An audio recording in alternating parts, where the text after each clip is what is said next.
இருக்கக்கூடிய அனைத்து கட்சியினுடைய கூட்டத்தை சென்னையில நடத்தி முடித்துவிட்டு நானும் நம்முடைய தொல் திருமாவர்களும் மற்றவர்களும் இங்கே வந்திருக்கிறோம். நேற்று நாம் அந்த கூட்டத்தை கூட்டி பல்வேறு கருத்துக்களை ஆலோசனைகளை எல்லாம் வழங்கியிருக்கிறோம். முக்கியமான ஒரு தீர்மானத்தையும் நிறைவேற்றியிருக்கிறோம். என்ன என்பது உங்களுக்கும் தெரியும். அடுத்த ஆண்டு நாம் எதிர்கொள்ள இருக்கக்கூடிய தமிழ்நாடு தேர்தலை அடிப்படையாக வச்சு வாக்காளர் பட்டியலில் ஏற்பட்டிருக்கக்கூடிய எஸ்ஐஆர் என்ற ஒரு திட்டத்தை அவர்கள் மையப்படுத்தி சீராய்வு என்ற பெயரில் ஒரு தீய செயலை, சதி செயலை தேர்தல் ஆணையம் செய்வதற்கு திட்டமிட்டிருக்கிறது.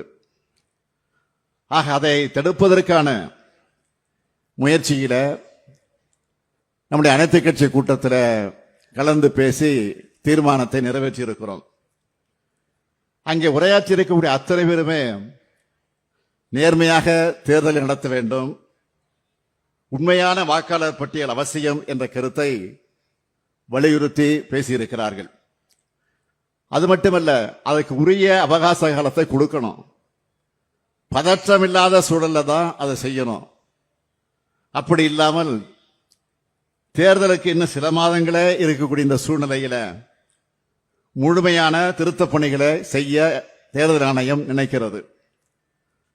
அதற்கு காரணம் உண்மையான வாக்காளர்களை நீக்குவதற்கான தந்திரம். அது அதைத்தான் பீகார் மாநிலத்தில் செஞ்சாங்க. இப்ப மற்ற மாநிலங்கள் செய்வதற்கான முயற்சிகளை ஈடுபட்டு இருக்கிறாங்க. பீகார்ல இதை செஞ்சப்போ தொடக்கத்திலேயே தமிழ்நாட்டிலிருந்து முதல் எதிர்ப்பு குரலை நாம தான் பதிவு செஞ்சிருக்கிறோம்.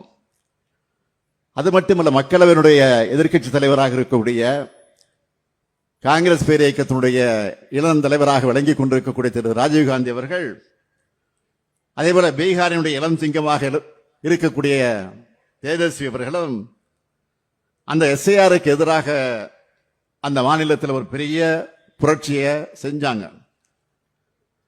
அதை தொடர்ந்து உச்சநீதிமன்றத்தில் வழக்கும் தாக்கல் செய்யப்பட்டிருக்கக்கூடிய நிலையில தேர்தல் ஆணையம் அதற்குரிய பதிலை சொல்லல, உரிய விளக்கத்தையும் சொல்லல.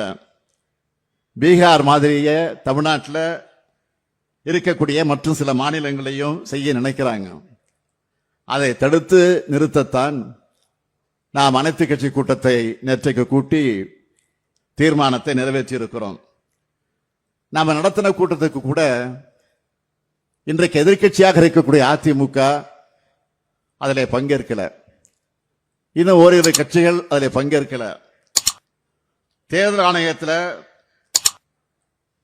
இந்த நடவடிக்கைக்கு எதிர்ப்பு தெரிவிச்சிருக்காங்க. அதுக்காக நான் உள்ளபடியாக அவங்களுக்கு நன்றி சொல்றேன்.